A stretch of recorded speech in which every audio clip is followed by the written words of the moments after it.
Let's get a mark. In 3, 2, 1, mark. You ready to do this, Matt? Yes, sir. Punch it, Chewy.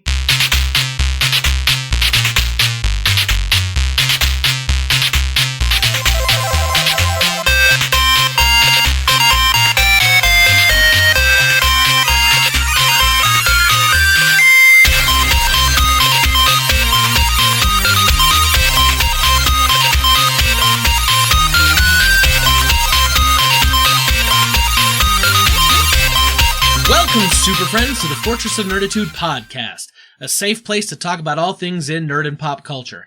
I'm Spencer Stapleton, and my co-pilot is Matt Shaw. We're two nerds that just refuse to grow up. Thank you for joining us. This is episode 174. We release every Thursday morning. You can find us on our website, forthenerd.com. We have links to iTunes, Google Music, Spotify, YouTube, Stitcher, and everywhere podcasts are available. Stop by and relax a while. If you like what you're hearing, hit that subscribe button and get us automatically each and every week in your ear holes. Matt, another week of social distancing, isolation, quarantining, whatever you want to call it, but we are still here in the Fortress of Nerditude. How was your week? You know, it was distant. I was distanced from all human interaction, it feels like. I'm always distanced, working from home. However, you know, you go outside and you talk to your neighbors or you interact with people in wherever you are, the store, at church, whatever your activities are. Even if you work from home, you're still talking to people. But this week, I don't know that I spoke with a human in person. So that's... other than my wife and my two children. And only one of them knows how to talk. So the other one just spits at me all the time. And I've noticed that I have the same thing, right? Like, I'm talking to people at work, but it's through Skype calls and whatever. Yep. But the only person here in the house that I can talk to as an adult is my wife. And she stopped being entertained by me years ago. Right. So, yeah. Yeah, so it was... just say it like it is. It's a little depressing. We're in the middle of a pandemic. It's depressing. And it's frustrating. And that's just the reality of the situation. But didn't stop me from having a good week. We had a lot of fun things happen this week. We're trying some fun things with Emmy and Lando. And we went for a lot of drives, which we don't normally go out and go for a drive. But that's actually a really good idea. It was nice. So we went for a drive on Saturday and we went for a drive on Sunday. For some reason, Sundays feel like they are the longest days. Maybe it's because I don't have any work to do. And usually Sundays are chill. And so it just felt extra long. So we started to do, last week we did Frozen 2. And then this week we did Up. So we've done a Sunday afternoon movie situation with Emmy. And she's loving it. She had Daddy made popcorn, and we just sat and watched Up. And of course, she'd never seen that, and I hadn't seen that in a while. And so that was good. I watched Rise of Skywalker again because that's out on digital. And I watched it. No, it's tolerable. I'll say that. It's tolerable. Because I know what I'm getting into and I know what to expect, it's tolerable. It doesn't satisfy still. For me, it does not satisfy the story arcs. It doesn't feel complete.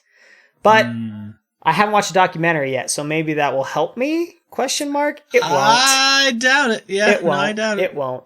But Lando's been staying up late, and I take the night shift. We usually 3 a.m. is our switch off. So yeah, I'm until 3. If something happens between, 10 p.m. and 3, that's my job. So I've been watching movies back in my office here. So that was one that I watched. And then a couple of others, which are just not of note. And went to GameStop a few times, which we will talk further about soon. But Yep. Doom Eternal released a day early at GameStop, so I got to go Thursday instead of Friday, and I got to pick up Doom Eternal on PS4, and I've played that not that much, maybe an hour and a half. And that's a lot of fun. If you like to just be under constant stress and feel like you're being thrown into chaos, that's a great game. Not particularly right now, no. No. But this is more like controlled chaos. It's fun. Yep. It's just shoot 'em up fun. And other than that, I mean, it was pretty chill. Emmy's complaining because everything's closed that she wants to do. I want to go to the park. Sorry, that's closed. She knows what coronavirus is now. Right. And she knows every time we go to the store, don't touch that. Don't touch that. Don't touch your face. And she asks why? Because coronavirus and people are getting sick, and we may not get sick, but we can get other people sick when we touch things. So don't touch anything. And so she's hyper aware of all that, and so sad that SeaWorld is closed. And oh yeah. And we went to get donuts, and we couldn't go in the donut shop because it's drive-through only. Yep. And so she was sad because that's our Saturday morning ritual. Daddy and Emmy go get donuts. And so she was sad, but she understood because coronavirus. So that was the week, kind of in a nutshell. Can I tell you something that's really awesome to use the coronavirus for? Tell me. When Emmy asks if to go buy something and you don't want to spend money, sorry kids, the dollar store is closed because of coronavirus. Yeah. Aww. It works. Like, I'm saving so much money right now, not having to go like, kids like, Daddy, can we go to, Zeppies or Menchie's? No, sorry, coronavirus, it's closed, bud. We can't. Those sounded like made-up stores. Zeppies and Menchie's? Zeppi's Italian Ice and Menchie's Frozen Custard. Oh, okay, thank you. Because it sounded like literally made-up kids' stores. Okay, got it. Those both sound delicious, and here those places really are closed, a lot of them. I mean, today we got in San Antonio, everything that's non-essential got shut down. So we had a shelter-in-place order for San Antonio. So now you're not supposed to leave unless it's for medical reasons or you're going grocery shopping. Yeah. But whatever. We'll see. Golf courses are still open, so... There's something... Right. Funny enough, I was thinking of your idea of taking the kids out in a car, which is, for a drive is a really good idea. But earlier today, I was like, man, I wonder how hikes are doing. And then I saw an article that said they were closing down all the hiking trails in LA County because so many people aren't working and are home and they're just jam packed full of people. And they're like, okay, this defeats the purpose. It's kind of the same thing with people going to the beaches, or still on vacation or whatever. They're like, well, I'll go outside and I'll be fine and I'll try to stay around other people.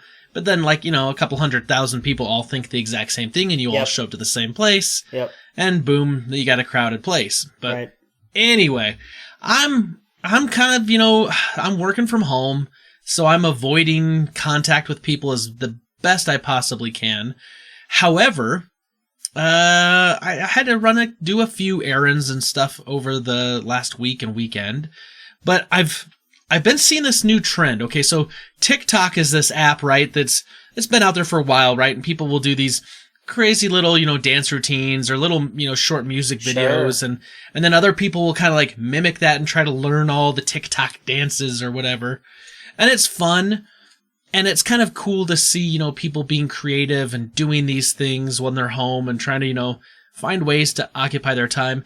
But here I'm sitting here thinking I don't want to learn TikTok dances or whatever, but I'm considering maybe I should do some sort of beard challenge where I just start growing my beard until we're all cleared to go back to work, and let's see how crazy that is. Or maybe I wear the same pajamas every day and I try to only change my underwear but stay in the same set of pajamas for as long as I can possibly stand it.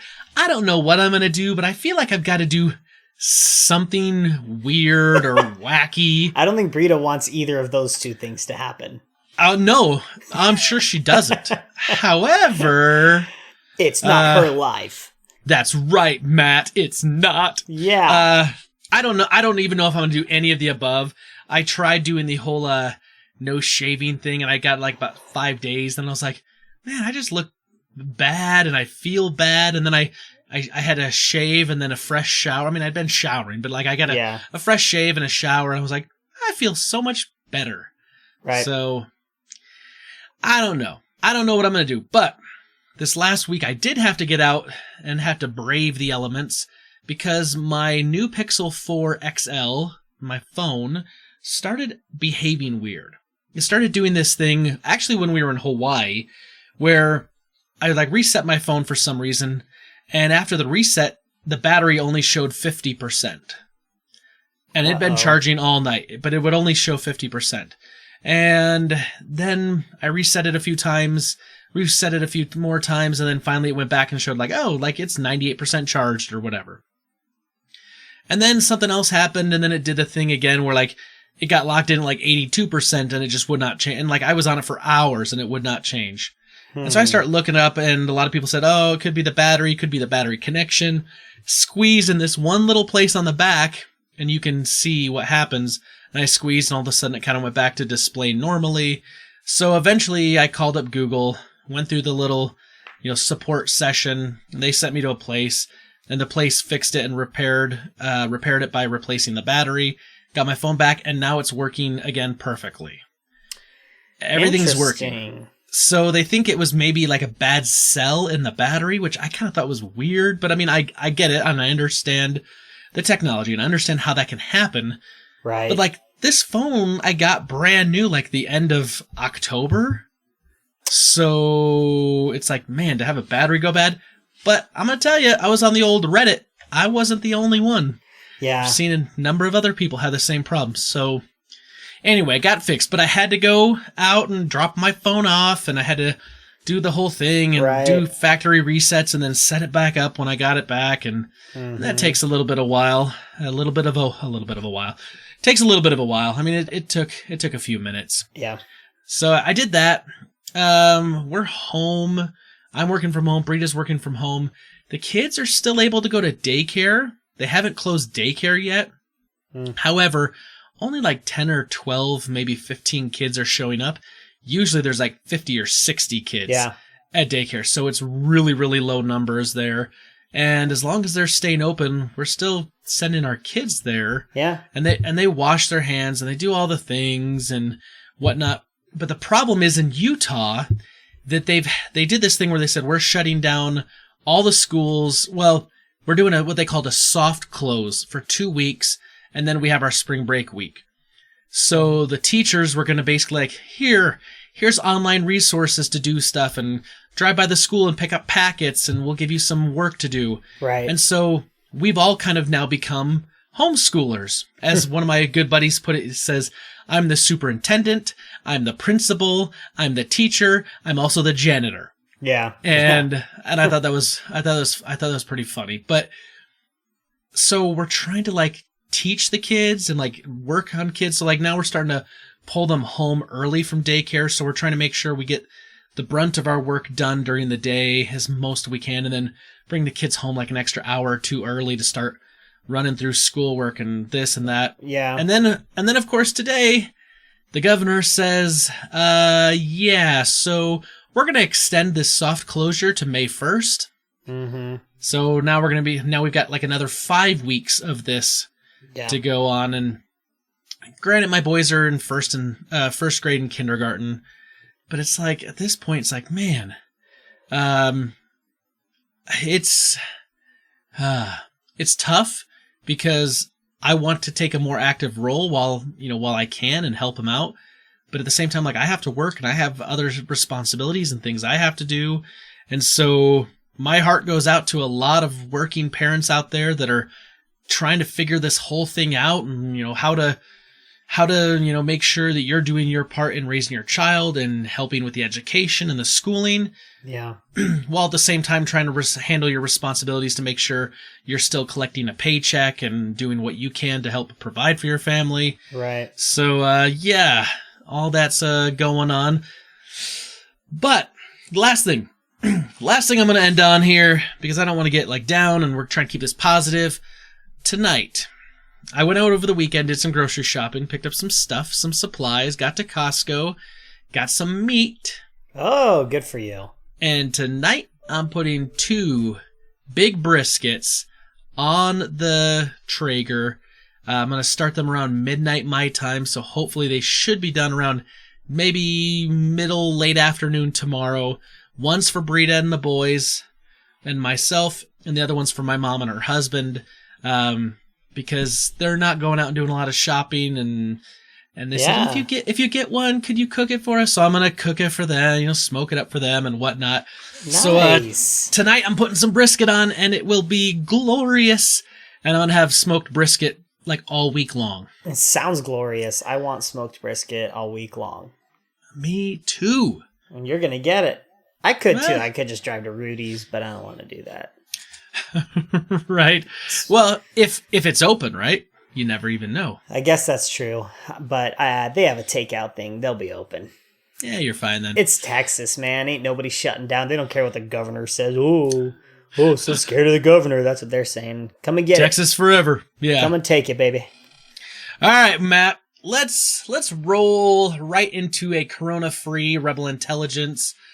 How do you want to do this week? How should we dispense of the Bothans? Well, I mean, they have to die. I don't necessarily want them to die this week. I'm feeling really, I don't know, merciful. So I think we'll just blast him in the face with a shotgun to end it quick. That definitely sounds merciful. Yeah. Inspired by Doom. I always have to let you know, many Bothans died to bring us this information. Rest in peace, you Bothans.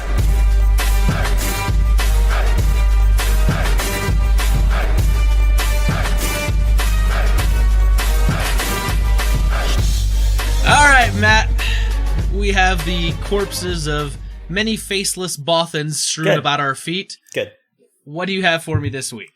All right, so let's start off with some news. I won't say it's good news. It's good news for the consumer. Okay. So, especially me, because I don't get to go see movies anymore anyway. So, Disney and Pixar have announced that Onward will be available very, very early for digital, meaning you can get it right now. As you're listening to this podcast, you could buy it and watch it. And it's coming to Disney Plus on April 3rd. So just like 2 weeks. Less than 2 weeks. Less than 2 weeks, yeah. So we're talking, by the time this podcast comes out, it's like a week. Yeah. Yeah, a little bit more. 10 days, man. This is interesting news. I like this. I think this is a good move. And absolutely. The reason, because, this was I'd probably say the last big movie that got released into theaters right before everything started getting shut down. And it happened the weekend that this movie hit. So this is going to be the lowest Pixar Disney film in the box office probably ever. Yep. But that's not because it's a poor movie per se, but it's just all the other craziness and all the things going on around in the world that just kind of happened to make it so that this isn't... I mean, it's almost like it had a 2-day release and then they took it out of theaters. That's almost what this is going to be like. It's just kind of crazy. Yep. So I think Disney putting it out for purchase early and then Disney Plus early, it kind of goes back to the old Frozen 2 that they moved up and some other stuff. It's a good way to try to get some dollars by selling it early. Right. Especially while people are there. And it buys them goodwill. I mean, put it on Disney Plus that early. I completely agree. I obviously I love it because I'm a Disney Plus subscriber. Yeah, and me too. I would be very interested to see what the subscriber numbers were from February to March.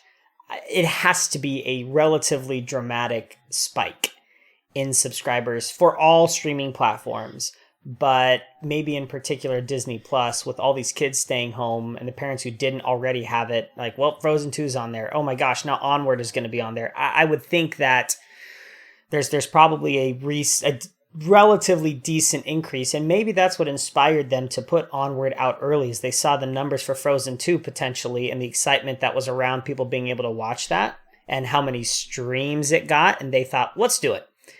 I'm stoked about it. I'm excited about it. Too bad for Disney. I mean, the cast, just Tom Holland and Chris Pratt. I mean, come on.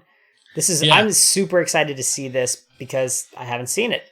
Yeah, if the world had been, normal pre-COVID 2019, however you want to kind of like phrase it, if this had been, under normal circumstances, this would have had a big box office. It would have been a big opening. I would have gone and seen it right away and taken the kids to see it because the kids wanted to see it. But as it is, no one wants to go to the theaters and theaters are shutting down. So this is a good move. We had a conversation in our household about whether or not we wanted to purchase it or wait. And I don't know where you come down, but I'll tell you where we came down on this. We looked at this and we said, okay, normally we'd go like when we went and saw Frozen, when we went and saw, Wreck-It Ralph 2. We saw it, the kids loved it. We went, okay, let's buy it as soon as we can because it'll be another couple months before it can stream anywhere. The kids are going to want to watch it over and over and over again. But with this one, since we haven't seen it, I think we're going to wait till April 3rd when it comes on Disney Plus and then stream it. And if it's good and the kids like it, then we'll consider purchasing it. But however, it's going to be on Disney Plus and we've got like a 3-year subscription. So I've got like another 2.5 years before I have to pull that trigger. Yep. Yeah, I mean, I agree with it. I don't buy any Disney movies anymore unless they're really something that I really want, like Star Wars or a Marvel movie that I love, because I'm not going to want to wait until it comes on Disney Plus because there hasn't really been a precedent set at how long we're going to have to wait yet. Right. For these movies. I mean, Rise of Skywalker came out and there was not a word on Disney Plus, and I'm going to guess it's not going to come out on Disney Plus for a while because they don't need to. And that's probably the same for all the bigger budget movies. So if I really like it, great. But like Captain Marvel, I didn't see it in the theaters. I watched that this week. Oh yeah, heads up. That's another movie I watched this week. Better than I thought it was going to be because I didn't think it was going to be good at all. But it was decent. But that's another example of I didn't care, so I waited. I have no problem waiting for movies. I gotcha. All right, what do you got for us?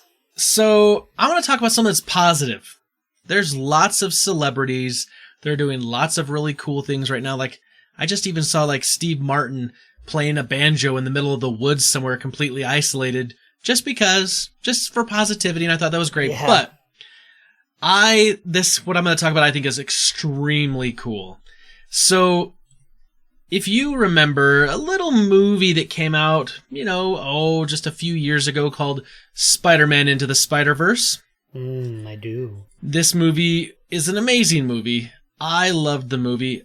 I had qualms about showing it to my kids right away because it did, deal with death, and death was kind of a bigger theme, but we ended up letting the kids watch it, and they love it.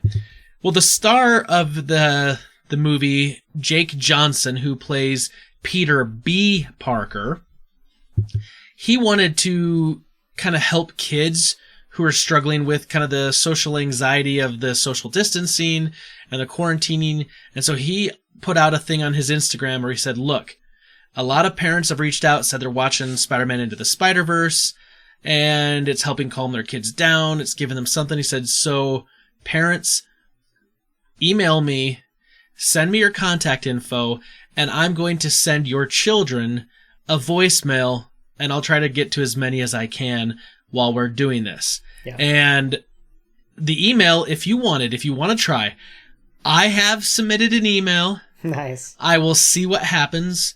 But if you want to do this for your kids, obviously don't do it for yourself. Like, don't do it for an adult, but send an email to peterbparkersayshi@gmail.com and see what happens. A lot of celebrities are doing this, but I thought this was really cool because he's going to call as Peter Parker, as Spider-Man, and leave a voicemail for the kids that you can play for the kids. And I know that my kids would love this, that this would really be exciting to them. But when I sent my email, I basically just kind of composed it, said, my kids would love this, they love this movie, they watch it all the time, we're kind of struggling with the whole, being at home, trying to homeschool, still going to daycare thing, like, their world is not the same. Yeah. If you can't get to us, I completely understand. I just want you to know that I really appreciate that you're willing to do this. For those that can get this message, you don't have to do this with your time. Thank you so much. This is very kind. Wish you all the best. And signed it off. Because I do think that celebrities, especially in kind of the nerd pop culture world we're in, I'm seeing a lot of people doing things and making videos and personalizing messages. Last week we talked about some of the Broadway stars that are asking the high school kids to send in them singing their musicals and stuff that got canceled. And I think this is a positive way to have interactions with people, and especially for some of these celebrities to use their status to help people or to give people hope, give them something positive. And I really like that. Yeah, I agree. He's awesome. I love Jake Johnson, right? Yep. He's a stud.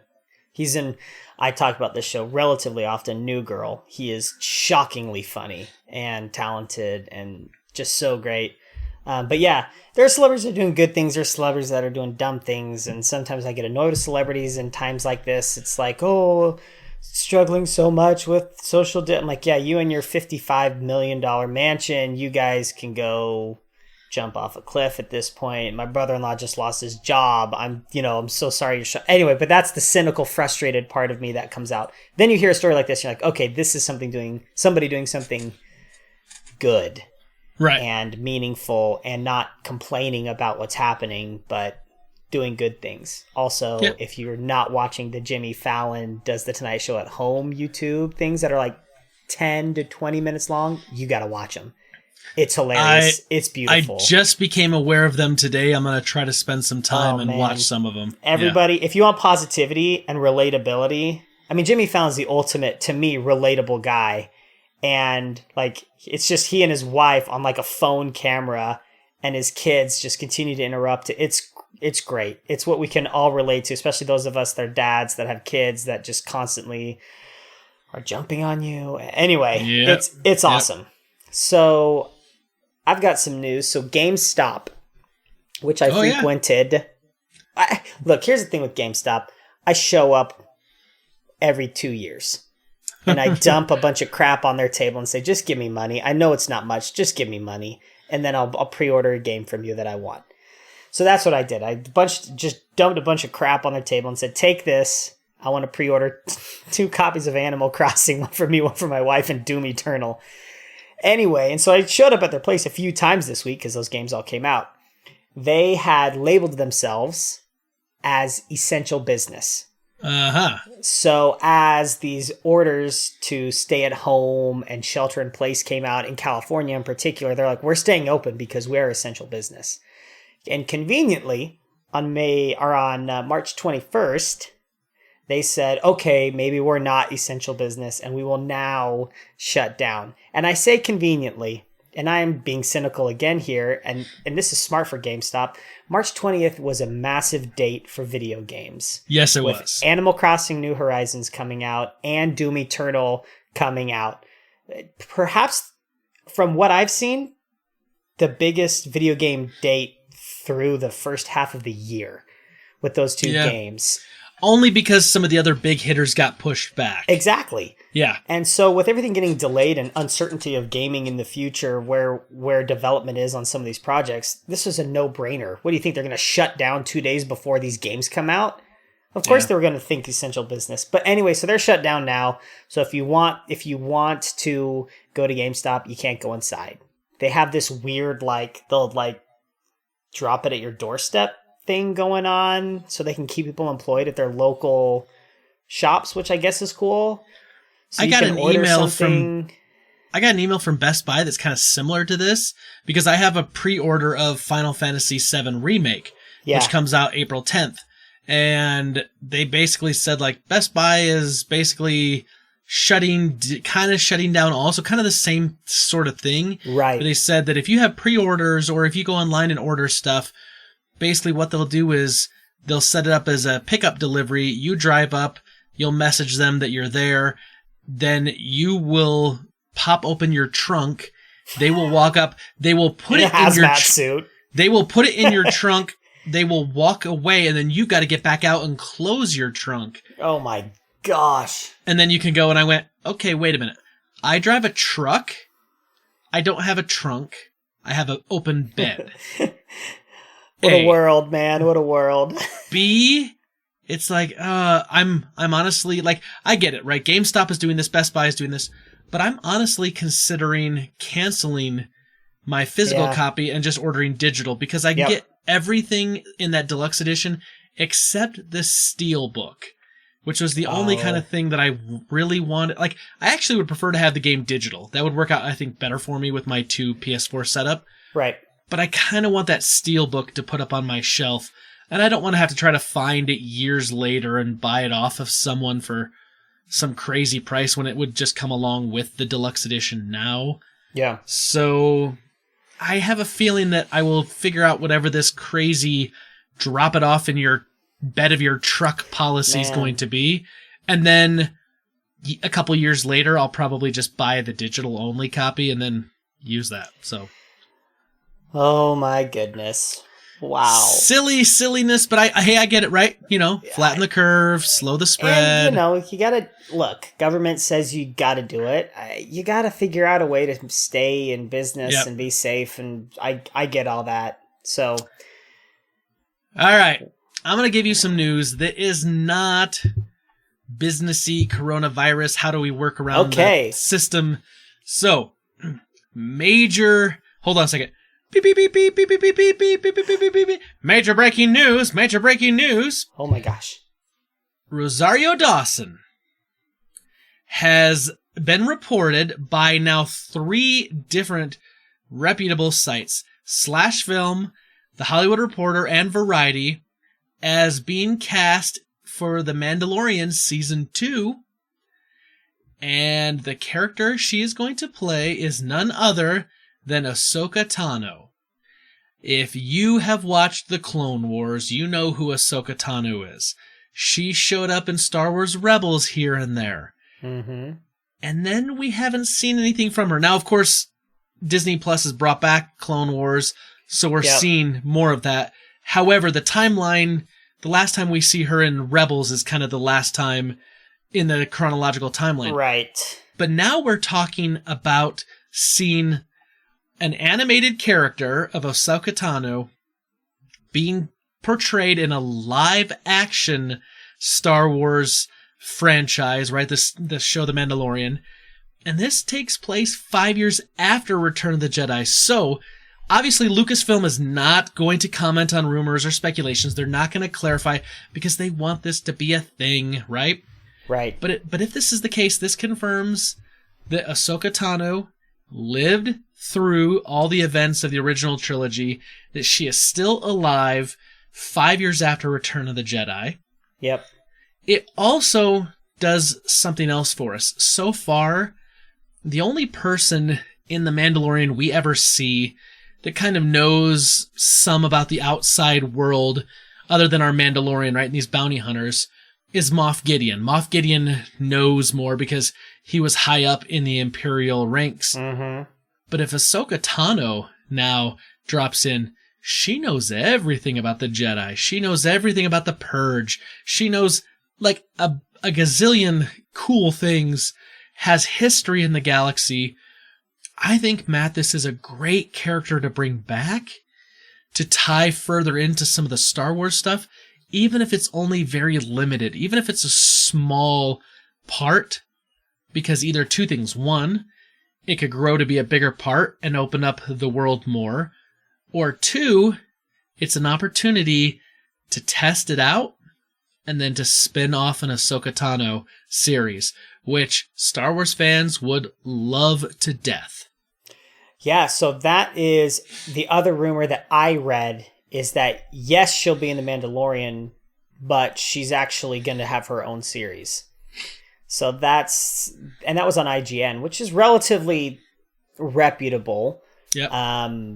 So I'm excited about this. This is great because you're right. This brings in more of the lore, and she's very intimately familiar with the Jedi arts, the Force, everything.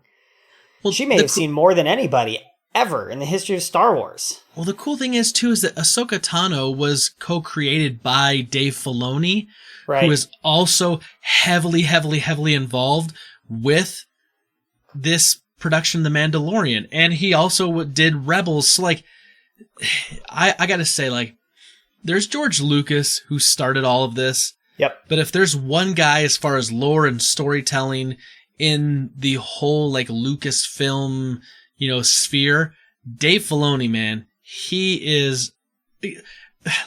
George Lucas only gets top billing because he created it all and he came up with this. Dave Filoni, man, right underneath him, like, he tells great stories. He knows how to do things right. Oh gosh, can we just get a movie trilogy that Dave Filoni does with Jon Favreau? And I'm cool with that. Yeah. I agree. This is exciting news. It's exciting for sure. And Rosario Dawson is a great actress. She would fit this role perfectly as a more adult version of Ahsoka Tano. Oh, I think it's awesome. It's gonna be cool. So good. Big news. Very big news. cool. Big news.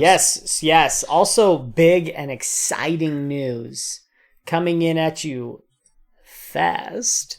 Ooh. Sonic the Hedgehog. I see what you did there. So Sonic the Hedgehog, the movie that was just recently released. I'm trying to even remember.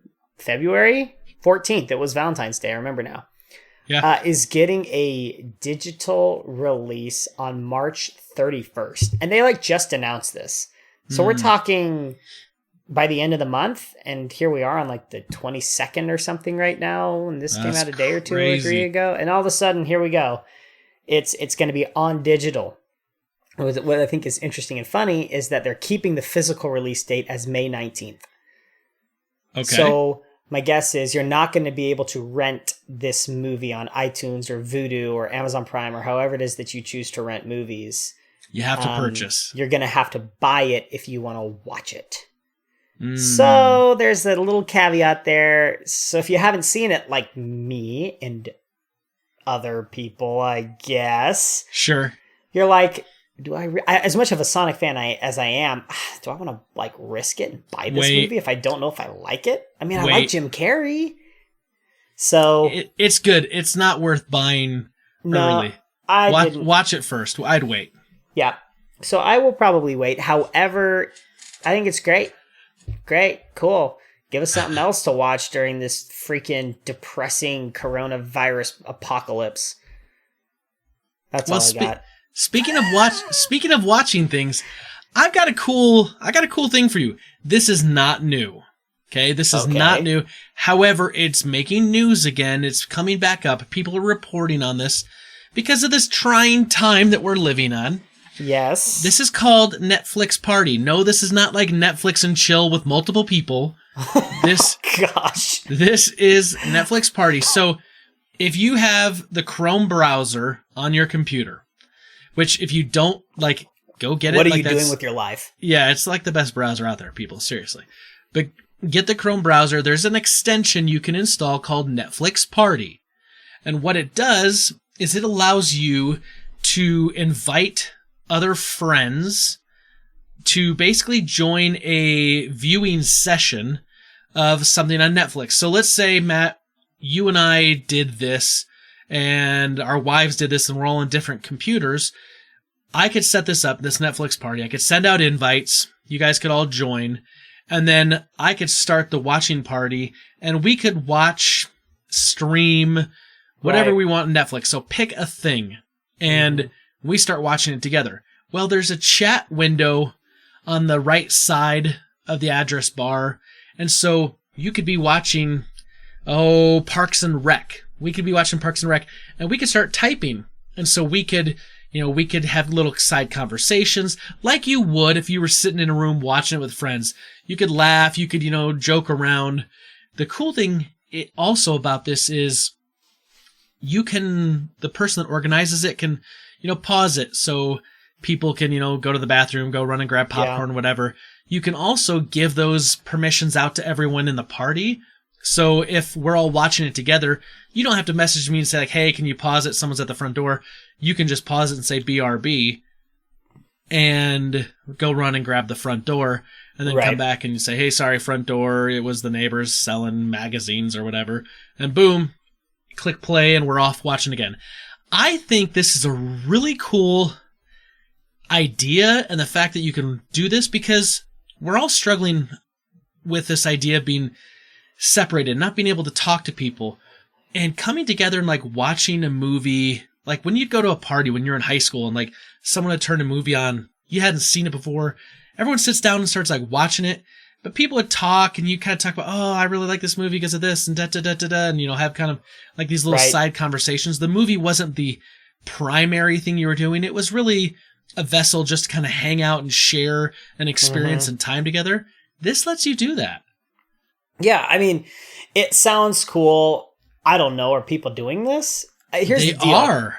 It's got to be on a computer, which for me is a big fat no-no. I never watch stuff on my laptop. I know I'm probably in the minority, maybe, actually. I don't know. But I pretty much never watch things on my laptop. It's on my iPad at night, or it's on my TV.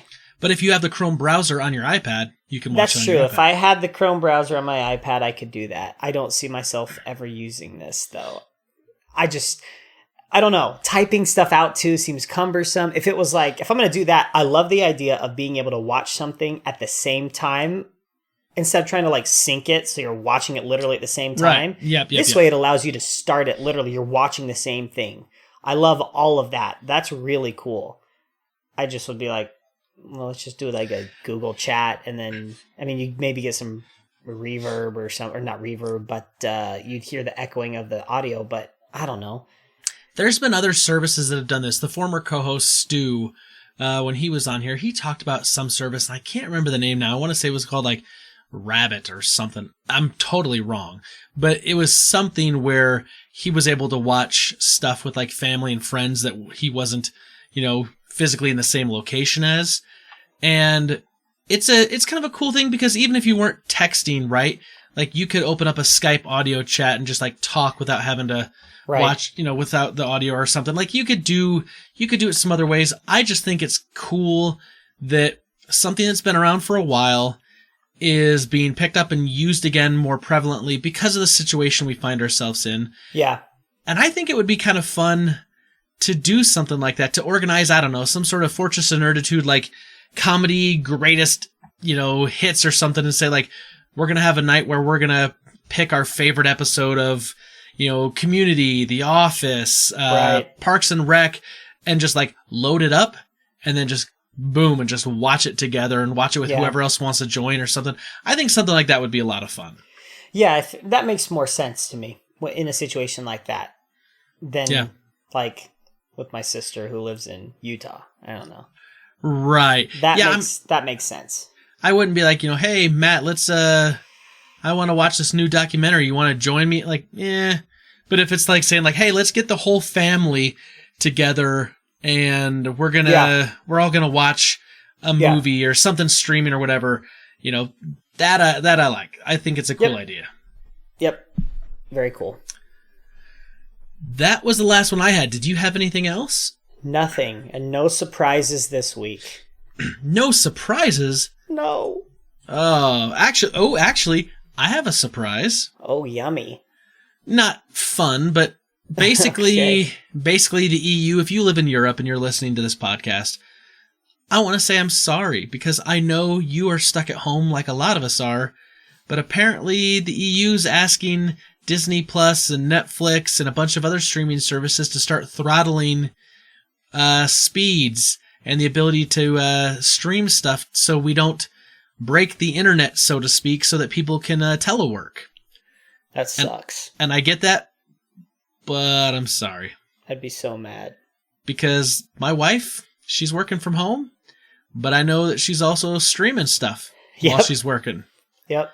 You know, she's entering data into an Excel spreadsheet. She's got something going on in the background, some sort of noise that's helping kind of, you know, keep her distracted. So part of her mind distracted so she can focus on her task, whatever. I get that. So, hang tight, Europe. It'll all be over. We'll return. Eventually. Yeah. This too shall pass. I would say soon, but I don't know what soon is, and no, nor does anybody else. Look, it's like my best friend Steve Madura, former co-host, told me one time. We were having a conversation.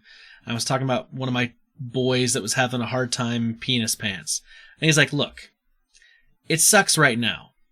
You're not happy with it right now. It's a problem right now. It's like, but this isn't going to go on for 18 years. This will get fixed. This will get resolved, and you'll be able to move past that. Same thing with what we're going through right now. This isn't going to go on for the next 20 years. We're not going to be having kids now and then walking them down digitally through a virtual aisle to virtual graduation ceremonies 18 years from now. Right. This will pass. We will get past it. We just have to do our part to help slow the spread, help flatten the curve, and give our medical professionals a chance to, you know, get, you know, on top of things, get prepared for things, get the supplies they need, and you know, that's it. We'll all be fine. We'll all do our part to help make this as manageable and tolerable as we possibly can. Like it. Love the message. Well, with that, let's move into the silliness again.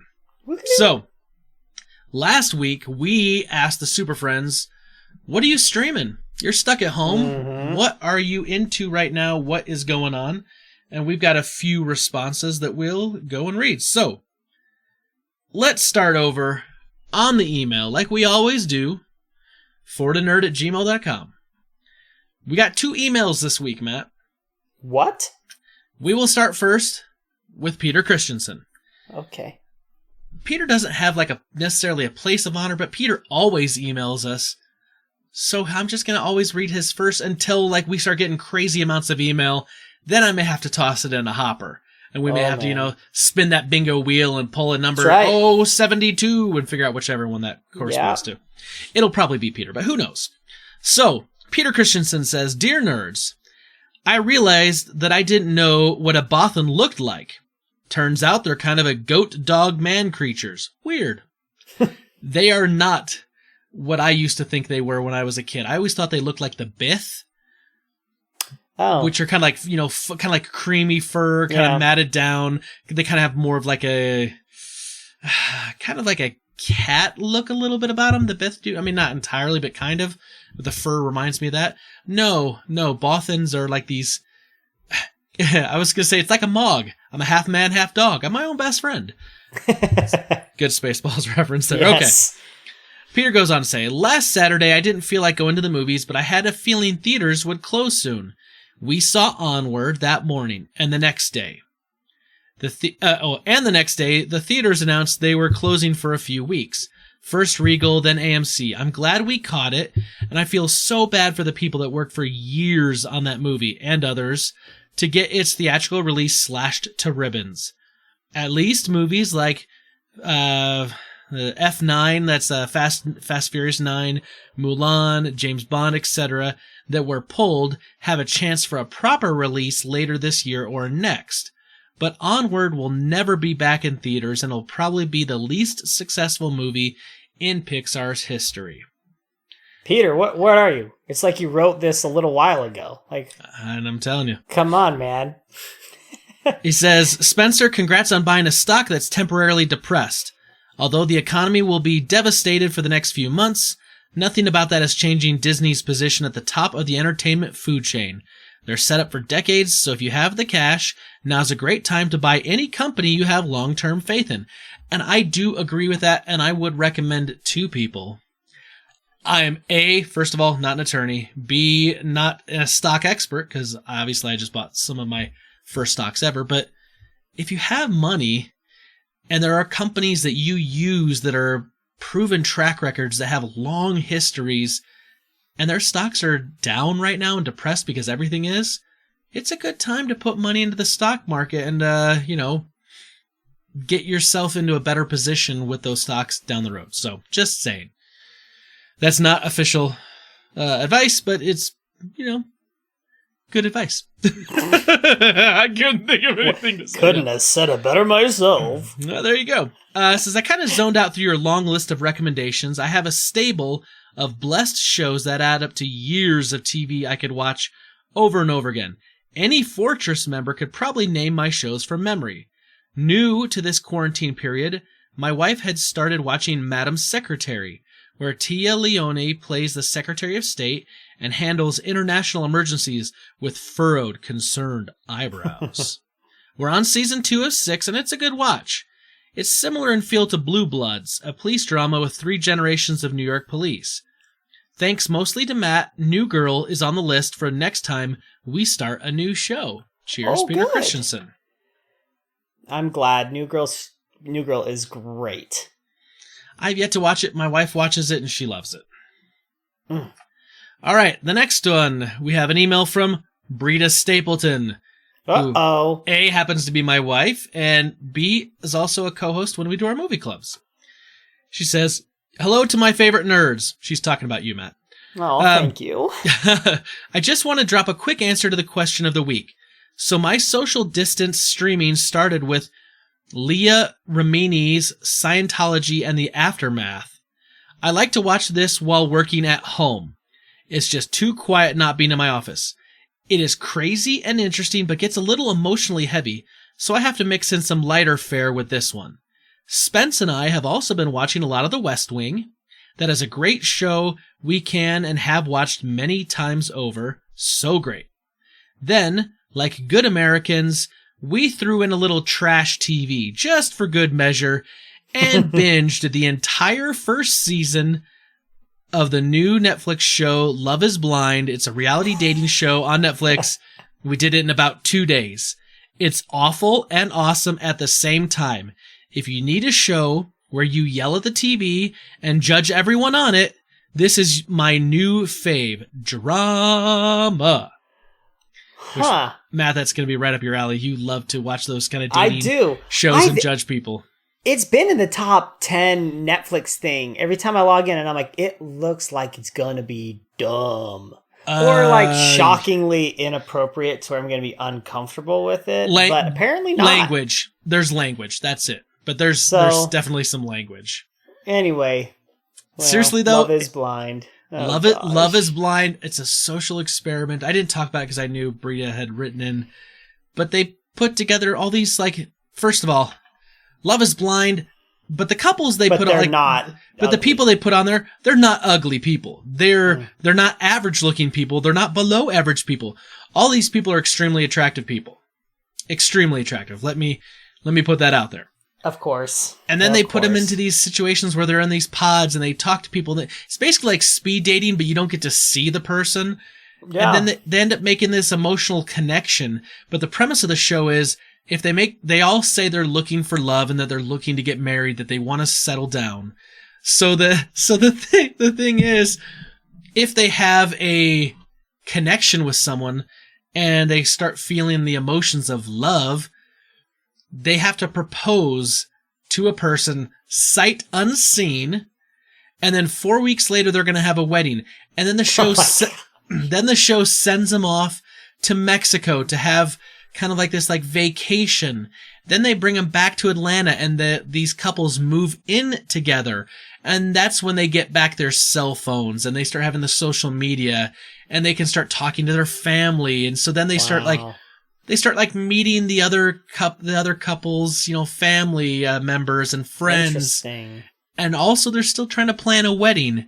Right. And then at the end, the couples that have proposed and kind of gone through this end up in a wedding ceremony where they ask both parties if they are going to say I do or not. And you don't know whether or not the couples, if both sides are actually going to say I do and legit legally be married, or if people are going to be left at the altar with, one party in love with the other, but the other one doesn't feel the same, or both disagree. It is drama. It is ridiculous. I really hope they make a second season. No, it's been really popular. I'm sure they will. I hope so.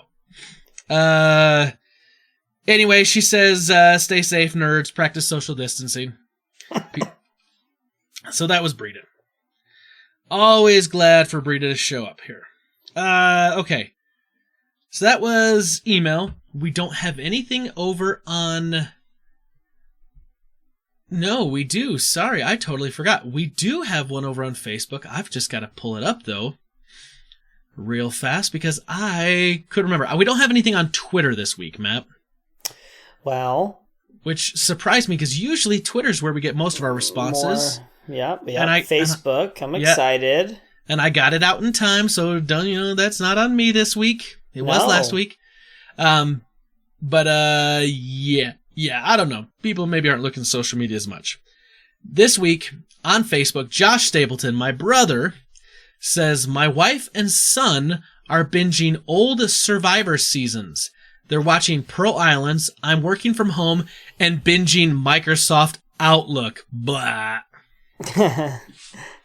I get that. I don't get the Stapleton love for Survivor. You just need to watch. That's what I wish we could do. If that was on Netflix, I would set up a Netflix party with you, Matt, and I would pick out one of my favorite seasons. That's not like the early few where like the game is still trying to, and it's not like the later ones where it's just all craziness. But I've got a few seasons that I can say I can sit down with anyone and get them to fall in love with this because it's just great television. But so okay. Yeah, so it looks like Steph and Drew are watching a bunch of old Survivor seasons, and I'm down for that. I love it. Over on Instagram, we're Ford of Nerd on Instagram. Jason Both Photography said, I would suggest for a quick watch, The Good Place. Some longer shows, Smallville, Stargate, and Stargate Atlantis. Okay. I've seen Smallville. I've seen all 10 seasons of that. I've seen The Good Place. I love and recommend both of those. I never watched the Stargate shows. I remember watching the movie in like the mid-ish, late-ish 90s, whenever that came out. And I really liked the movie, but I never got into the TV shows. Yeah, I know nothing about Stargate. You should watch the movie. Nothing. The movie's good. Nothing about it at all. I don't even know what it is. It's basically a bunch of like archaeologists find the ability to unlock some tech from back at a time of ancient Egypt, and it allows them to transport through time and space. And it was aliens that had dropped it in the pyramids or something. Oh, okay. And I thought it was a Star Trek thing. No, it's more kind of more like it's more kind of like time travel-y. Okay. Portal stuff from my memory. Okay. Kurt Russell's in it. It's good. I like Kurt Russell. You got me. You had me at Kurt Russell. Well then, Stargate. Go check out that movie. All right, Matt, that's all we got for answers for the question of the week last week. Nice. Thank you, Super Friends, for dropping in. We appreciate it. We love interacting with you every single week. Matt, hit us up. Super Friends are out there. How can they help us this week while we are social distancing ourselves? Yeah, so I was thinking this week on what we could do, what I could ask you all y'all to do. So here's what I'll say. If you're a parent and you're working from home, like myself, I have started taking just 15 minutes in the middle of the day, which is very rare for Emmy to play with me. But I say, Emmy, we're going to have special time is what we call it. And we have special time every day for 15 minutes where we just play whatever she wants, hide and seek, or whatever crazy, weird, made up nonsense that she wants to play. So if you have kids and you're able to do that, take just 15 minutes and it will make their day. Well, it makes my daughter's day. She always asks me when we're going to do special time now every day. And so it makes me feel good, makes her feel good. So if you've got the opportunity and the chance, do special time with your kids. They'll love it. They will love it, and they'll always have those little memories. And listen and answer the question of the week and get on Twitter every once in a while. Yeah, all the things. And do that stuff too, because we know you're doing it. We know. Thank you for liking, commenting, and subscribing. So, special time. I was going to segue that, but no matter how I was going to segue that into what I'm going to talk about, because of the story I'm going to use to introduce the topic, it was going to sound really, really dirty, so I'm not going to do that. Well, it can sound very dirty if you want it to. Yeah, and that's what you'd say to your kids when you're yeah. Mommy and I are going to go on special time. That's right. Get the heck out of here. So, big thing that happened over the weekend. Big video game release. It's just a little video game from a company out of Japan called Nintendo. Yeah. You and I talked about this a little last week. I said, Matt, convince me why I need Animal Crossing. And we talked, and I was intrigued. And then I decided I was going to pick it up because I realized I'm going to be at home a little bit more, and my wife's going to be at home more, and maybe it's something that like we could play together, we could hand it off back and forth, and maybe she'd enjoy it. And she doesn't usually play, she plays little mobile games, doesn't usually play a console game or a handheld game like that. So I thought maybe she'll get into it. So I digitally ordered the new Animal Crossing New Horizons and picked it up, started playing it a little bit over the Friday evening. Brita started watching. She wanted to create her own island, and then we found out, oh no, she can't create her own island on my Switch. Yeah. So then Saturday became a hunt, a treasure hunt, so to speak. I had to go out and find another Switch because she wanted to play this game, and she wanted to play the game bad. And she didn't want a Switch Lite, which is the Nintendo Switch that's only portable. We wanted the ability so she could dock it, so we could connect it to the TV, all those things. So I'm going to GameStops, I'm going to Best Buys, I'm going to Costco's, I'm anywhere I could think of. I started trying to like call up places like, we have a place called Gray Whale. It kind of sells used video games, movies, TV shows, whatever. Call in there, no. And then finally someone said, you should try the pawn shops. I went, oh, okay. Found a Switch in real good condition at a pawn shop, and it's the second version, which has the better battery life. Yeah. Nice. And it didn't come with a dock, which I already had a second dock downstairs so that I could stream. So I picked that up for $180. They usually retail for $300. And I got a second Switch. Then, of course, I picked up a physical copy of Animal Crossing, so I was going to link the new Switch to my same account. Boom, we did that. We get it all up and running.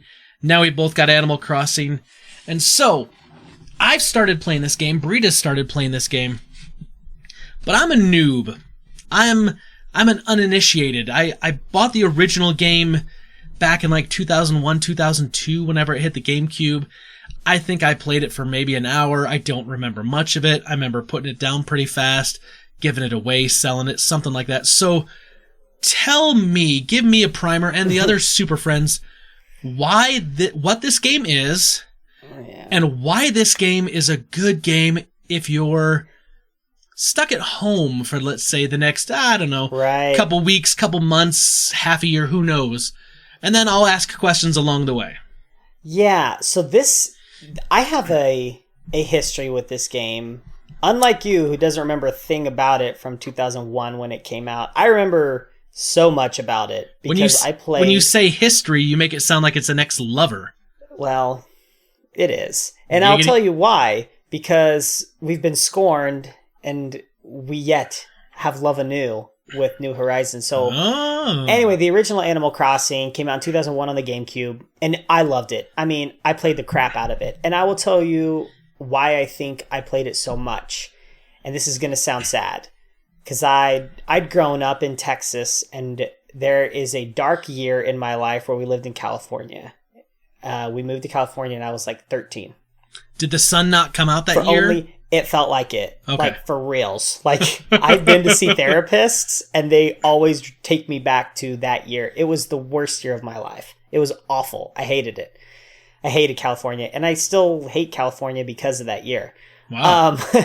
It was awful. and when you're in junior high, everything's awful anyway, and it's Right, uncomfortable, and sure, you're new, and you don't know anybody, and you got taken away from somewhere you loved with such good friends. And so I think I know that I was depressed. And so I was like, well, I don't really have anything going on, so I'm going to pick up this Animal Crossing game. And it was like, it's the best memory I have of that year. It's like some of the only bright spots is playing Animal Crossing. And Animal Crossing is a very simple game. You're a villager, depending on which iteration, but it's pretty much always the same. You're just this person who moves into a town, and you start from scratch in a teeny tiny home, and you expand your house to be bigger. It sounds a lot like Stardew Valley or like The Sims, but it's right, similar okay. to those games, but also has the Nintendo gamification and polish that only Nintendo can replicate. And it's got this addictive nature where, you interact with this capitalistic mayor of your town, Tom Nook, who, sells you things, and then he has these ridiculously high mortgages you pay off, or anyway, there's this level of advancement as you go along through the game in different ways. In the original game, it was much more simple than what we're going to talk about New Horizons. But the original game was pretty much you're a villager and you walk around and you shake trees and fruit will fall down, and you can knock down trees to clear them out and put your house somewhere cooler and decorate it with cool like furnishings, and they're only available for a limited amount of time in the store. And originally, in the original game, it was like, if you don't buy it that day, it's gone and you'll probably never see it again. Ooh, if you okay. want that hat or those clothes, or you want that set of furniture, if you want the full set, the couch, the bed, and the like side tables of the same design, you had to check every single day when you log into the game because it syncs up with real time. So if it's 2 p.m. in the game, or in the world, it's 2 p.m. in your game. Gotcha. Changes with the seasons. So summer has a feel, and spring's got a feel, and winter has Christmas lights, and there's like a Halloween event, and they have all these fun things, and roaming like characters will come in that, now I know, but you don't know these characters.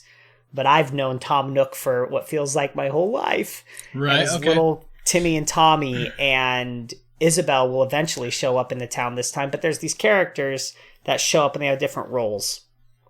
And they're all like animals, hence the name Animal Crossing. Right. Anyway, so that was the 2001 iteration, and then they've had a few that have come since. And now Animal Crossing. These games are open-ended games, right? Like they're not story-based There's no games. end. No, Okay. you're just kind of living your life, and it's just great. It's just calming, I think. And you have this sense of control.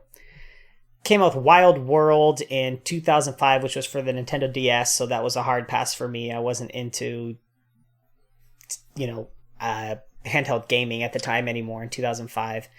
And then Animal Crossing City Folk came out, and that was in 2008, and I was on a mission for my church, so I had no understanding of what was going on with Animal Crossing at the time. I was out elsewhere. Gotcha. And then another 3DS game came out called New Leaf. I didn't have a 3DS. I was in college. I didn't have time for that. And then it feels like it's been forever since we've had a mainline Animal Crossing game. They've had little iterations that have come in between. And now we're going to culminate to the success of the Switch. We'd had a generation of the Wii U with nothing Animal Crossing mainline. They had this really crappy party game that came out for the Wii U. And here we are 8 years since Animal Crossing New Leaf came out, and that was just a 3DS game. Right. And we're finally getting our mainline Animal Crossing game, and it's New Horizons. Mm-hmm. And oh my goodness, it is glorious. For me, I'm jumping from 2001 to 2020. Me too. For Animal Crossing. Yeah. Graphics, gameplay, mechanics. I'm familiar with the characters. I mean, I played New Leaf. I eventually got a 3DS, and I did play New Leaf a little bit, but not like the original. I probably put in hundreds of hours into Animal Crossing, the original, and I've been waiting for New Horizons. So it was a very exciting day, March 20th. And I've been building it up, and I know I've talked about this on this podcast multiple times Animal Crossing, and I got my wife excited about it, and so we've been planning. She got a Nintendo Switch Lite for Christmas for this game. I mean, this is an event for us. Right. And it has not disappointed, and it's 3 days in. So, as someone who's, I mean, like I said, I played the original, but I played it, I don't know, maybe a couple days, maybe at tops, few hours, and I didn't really get into it. I've got this, and now I got a copy for Brita, and we had to go get a whole nother Switch so we could do this and, make this work. But I'm finding that this game is, even though there's a lot to do right now because it's the first week and you got these things because you're dropped on a deserted island and you're trying to help kind of, instead of going in, I think in like the previous games, you went into like a village that was already kind of established and you were just trying to build up your stuff. Here you're trying to build up your stuff and build up the whole kind of like little island village community around you as well. There's a lot to do, but it all seems fairly relaxing. Like, it's just like, you're gonna, you need to get some fish, or you need to collect some bugs, so you're gonna use your little, net, or your fishing rod. You need to dig up some rocks, and you need to move this, and you can plant trees, and just like all these like little things to do to kind of help beautify your island. Right. Manage your inventory. You can customize. It seems like you can customize everything in this game. But one of the things I'm noticing is they have their economy, and they call it bells, right? It's not like money. The money's called bells. So you get like these like little bells or whatever. But what I'm noticing is that it looks like they've incorporated something that's pretty similar to a lot of mobile games, where there's another currency where, like, if you do these tasks, you can earn these Nook miles, which are kind of like a loyalty reward program sort of thing. Mm-hmm, mm-hmm. But if you get enough of those points, you can turn those points in for in-game items, furniture, whatever, to kind of pimp out your little place, your house, your tent, whatever you're living in, or how much you've expanded, that you can't purchase with, like, the in-game currency that you'd build. So it's keeping you wanting to come back, kind of like some of those mobile games where it's like, hey, if you want to continue building on your castle or, your squad or whatever, you got to log in every day and do at least like 20 to 30 minutes of maintenance stuff. That's what Animal Crossing, I think, for me, I'm already realizing is going to be a hook for probably a lot of people, is that I think, and correct me if I'm wrong, I'm imagining that, like, once you get through like the big stuff and you kind of like set up your house kind of how you want and maybe your yard, and now you're like, oh, I'm just looking for X piece of furniture or a different decorating style or some clothing. Mm-hmm. You're just going to start going and kind of like maintaining to kind of keep your island looking nice and doing all the things so you can still be making money or collecting those Nook miles. Am I wrong there in thinking that that's kind of like the quote unquote end game of that continual like maintenance? Well, you know what? We're going to find out. Because this game, they've repeatedly said, is different. And the progression is already different than it was in Animal Crossing or any Animal Crossing game before. The ability to learn DIY recipes and craft is brand new mechanic. I mean, almost everything in this game is brand new, but familiar to somebody like me. There's familiar things that you do, like fishing and chopping down trees and collecting fruit and selling things and paying off mortgages, but the mechanics that they use are very, very different. And so you're right in that you may reach a point where you're like, I'm done with what I want to do, but I never reached that point in the original game, and there was way less to do, and I wanted to play it every day. I actually streamed it on Sunday for like 2.5-ish hours. And most of the time, all I was doing was like fishing, and Brita and I were trying to figure out like how to join up so like I could go to her island. Because in this, something I read about is that when you start on your island, you get a native fruit. When I created my first original island, when I just had the one Switch, I got cherries.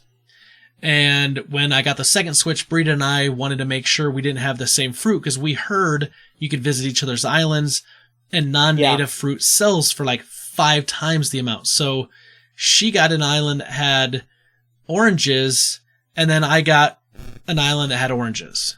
And so then I rebooted it, and then I got an island that had peaches. And then I rebooted it again because I know you and Jesse have peaches. Right. And so eventually we'll be able to hook up and I can come grab some peaches from you to plant some peach trees. And so I ended up getting apples. And I was like, oh, okay, that's something we don't have. So I rebooted the game a few times and I thought, man, am I just like, this is a game, like, should I just play with what I've got? But apparently that's pretty common amongst like diehard Animal Crossing fans. Like they will continue to restart an island until they get the randomized fruit that they want. Right. Yeah, I mean, it's shockingly important because they're in abundance. Right. And they sell for a ton. I mean, you can really sell the crap out of those and make a lot of money in a day if you had an orchard. So the game is just, the music is so calming, it's relaxing. It's got some hooks in it that will be stuck in your head. And when you hear it, you instantaneously know that this is Animal Crossing. And the characters have these silly voices. Think like Banjo-Kazooie, where their voices aren't really voices. They're just like noises. Right.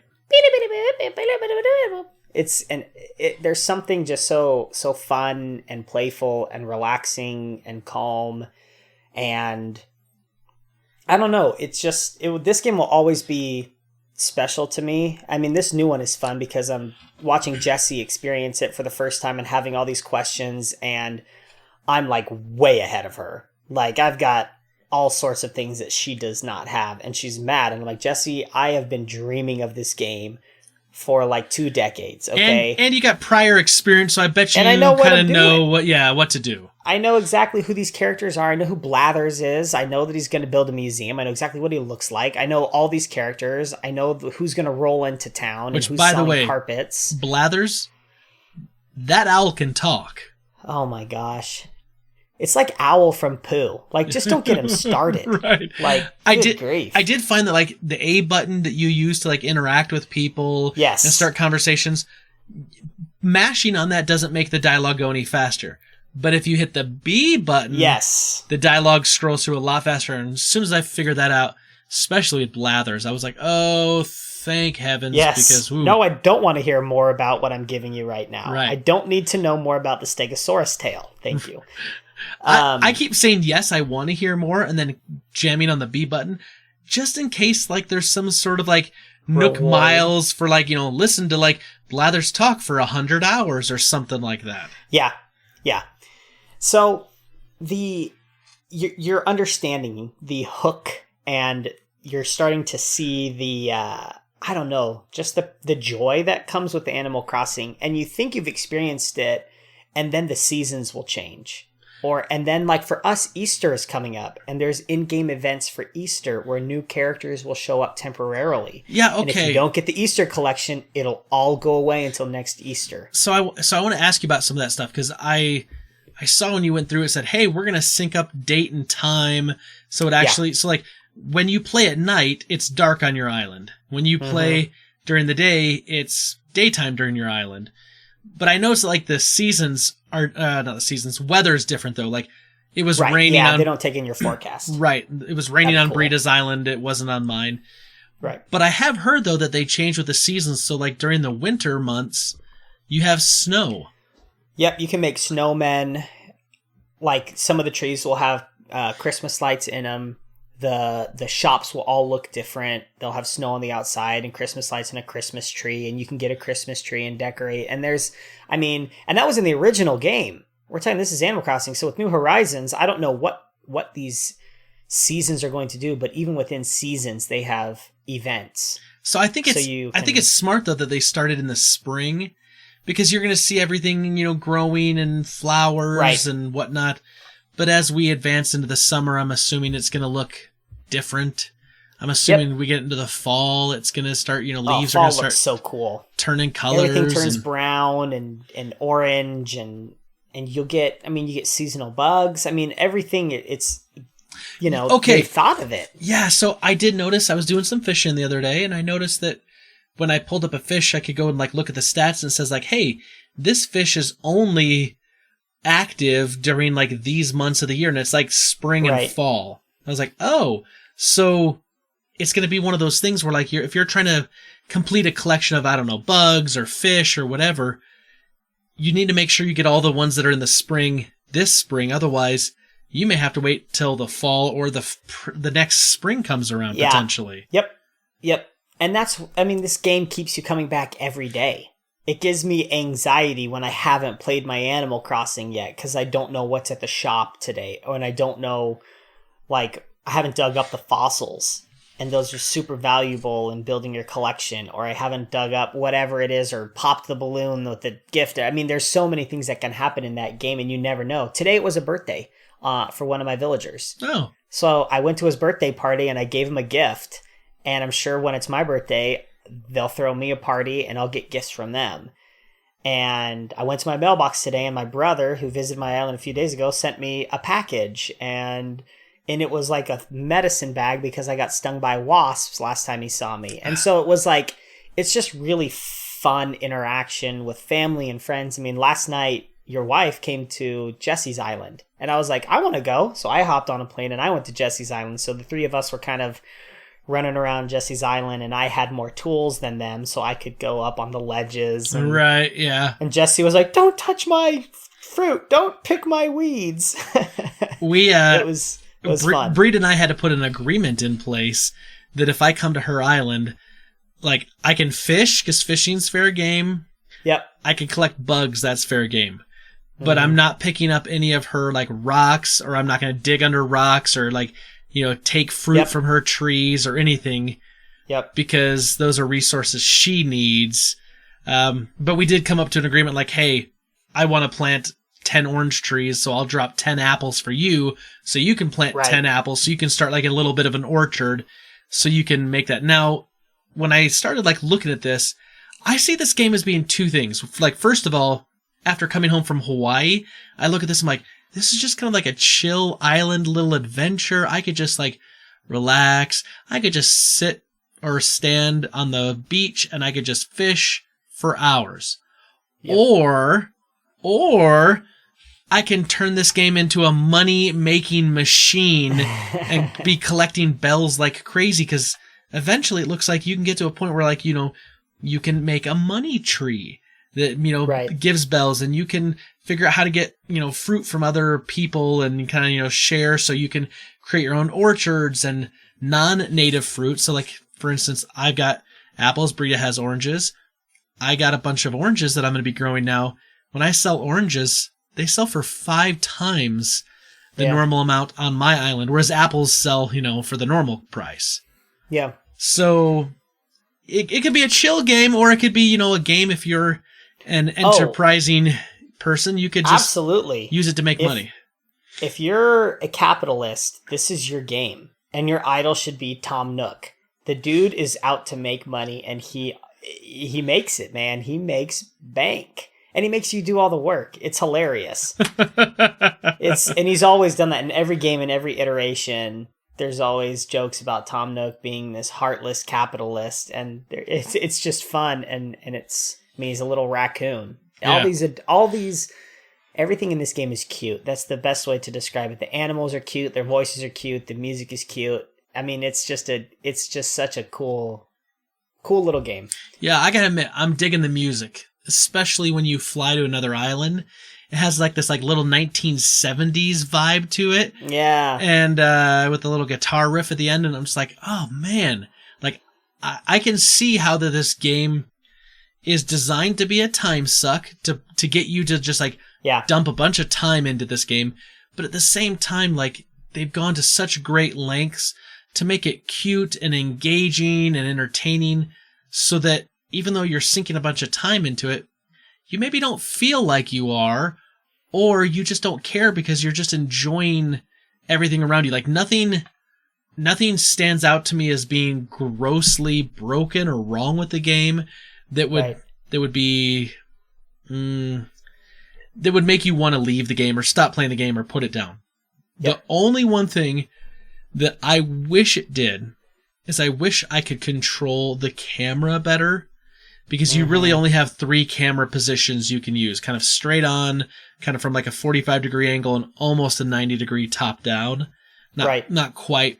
I wish it had a free camera that I could control with my right stick, like most modern like shooters or those kind of games where I can walk in one direction, but I can turn my head 90 degrees in another direction, because there are times when like I like knock down, apples or wood or something that I chop into the tree. Can't see it and all. I can't see it all. It's like you kind of have to like work around it a little bit. That's it's a very very small pet peeve. Right. Yeah, and there will be other things that will pop up and crop up, and I hate the wasps. I keep getting stung, and I never have medicine because I don't care. Anyway, I keep a little on me just because. That's what I should start doing. I had to, end up at my doorstep because I got stung twice. If you get stung twice, look out. You're going home. Right. And waking up from unconsciousness. But, yes, if this hasn't convinced you, Fortress of Nerditude listeners, to get Animal Crossing, I don't know what will. Because you're getting... It has fantastic reviews. It's such a fun game.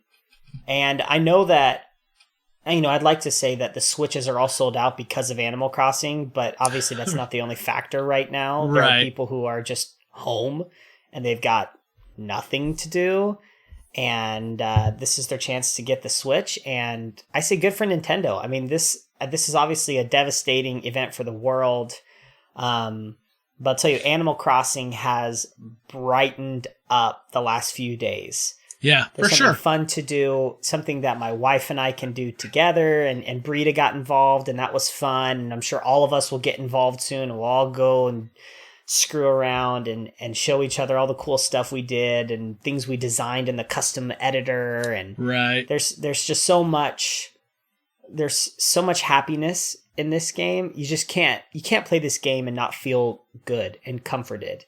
So if you're looking and if you want to be good, or if you want to feel good, you want to feel comfortable, you want to feel safe, especially with all the craziness that's happening, Animal Crossing is probably the perfect game. And it was like a gift from God that it came during this time, and like this safety blanket. Oh, it just feels so good. If it hadn't dropped when it did, and we hadn't been in this kind of like work from home, like I'm feeling like I'm not leaving the house, I'm always here. Yeah. If we hadn't been under these conditions, because also you got to remember Final Fantasy VII Remake was supposed to come out like while we were in Hawaii on vacation, so that was going to be the game I was going to come back into and jump right into. But then because of all the things going on, like that got delayed. Last of Us 2 got delayed to like the end of May. And I'm still hoping that that's going to be on. I would never have played this game because I had other things that were a higher priority. But because of everything, the way it worked out, I picked up this game because I was like, I want something just kind of that I can sink my teeth into and play. And then I can just kind of like casually play while I'm doing other stuff. When the bigger games that I'm looking forward to, the story-driven games are coming out. Right. And I'm definitely happy with the purchase. I know Brita's definitely happy with the purchase. And it's also given us something to kind of do together and have conversations about like, oh, did you know you could do this? Oh, did you know you could do that? And, oh, I found this and that. Like, Brita, for some reason, has become a bell-making machine, and she's paying off houses well before I'm getting close to it. She's figuring stuff out. However, I'm kind of on the opposite side where I've been doing the DIY crafting stuff, and so I've got like the much better tools and the ladder and the pole vaulting thing earlier, and I've got like a lot of the tasks done like a lot quicker than her because I just kind of focused in on that, where she focused in on like, I'm just going to fish and I'm going to sell these fish for a lot of money. And so like, it's cool because it's an open-ended game and it's kind of an open world game that you can really decide how you want to play it. And I think a game like that right now, when people have time on their hands, is probably a really good idea because it's going to give you the freedom to kind of explore some and vicariously live on a wonderful deserted island that eventually you get other people come and join you. Yep. Well said. So, anyway, I'm loving it. I'm going to give it a big 2 thumbs up for me. I'm assuming same with you, Matt. Yeah, I mean, it just makes me feel good. That's all I can say. I keep saying that, but it just does. This game just makes me feel good. So, I think here's the question of the week I want to ask our super friends. And it's not necessarily just about Animal Crossings, although you can talk about Animal Crossing. Open-ended games like this, open world games that you can just kind of like live in and play in. Are you playing for the chill game, the atmosphere, or are you playing for the hook of the economy and the tasks and the things that can get assigned to you that you need to log in daily and do? Because I'm really kind of curious as to like where, like what's that hook for a lot of people? Because this game could be one or the other. It could be a combination of the two. But Super Friends, I want to hear from you. Matt, for you, what is your hook? Is it the chill? Is it the economy? What is it for you? It's the economy, man. I'm logging in every day, and I'm trying to get those tasks done as fast as possible. I want my house to be as big, even though it's shockingly empty, because you're at the beginning of the game and not a lot of stuff is made available to you. I mean, your shop gets bigger, the selection gets much larger, just more options come into play soon. I'm definitely all about that economy. All about it. Filling up my museum, and I mean, this just... I don't know, because like I said, I haven't sunk a ton of time in, but I have a feeling I'm going to be all about that economy as well, because my island has this like one little section that I've kind of like partitioned off, that I've like knocked down the trees in this area, and I've planted rows of cherry trees and orange trees. And as soon as we can get hooked up, I'm going to get some peaches from you, a set of 10 peaches from you. And I'm going to relocate my apple trees over there. And this whole section, I'm just going to make into an orchard of trees. And I've got like 3 pear trees. And then I'm eventually going to get money trees over there. And it's just going to be my orchard of economy, basically. I love it. Because it's like, why spread it all out and have to run all over the island? I can just, boom, boom, boom, hit up one little kind of area and collect everything that I need. So, yeah. Anyway, Super Friends, I want to hear from you. Get us at all the normal places. Our email, which is fortofnerd@gmail.com. Twitter, which is @fortofnerd. Facebook, facebook.com/fortofnerd. You can get us on the Instagram, Fort of Nerd. We also have that old Google Voice number you can call in, 801-477-7687. And let us know, in games like this, open-ended games, are you playing for the chill gameplay, or are you playing for the economy? What is the hook that brings you in and keeps you playing day after day after day for far longer than you probably should? And we will read those answers next week. Matt, 175 is next week. I know we're making that slow, steady march towards 200. Crazy. I know it's still a little ways away, but I'm personally starting to feel the pressure, because I know for 100 I kind of did this big thing where Stu was on me, and I brought Steve back, and I did some special things. I don't know what we're gonna do for 200 yet, but I've got to start thinking ahead now, because I want to do something to try to make those centennial marks feel a little special. Cool. So very cool. Anyway, you and I will talk about that later. But Super Friends, from all of us here at the Fortress of Nerditude, to all of you out there, wherever you may be, may the Force be with you always.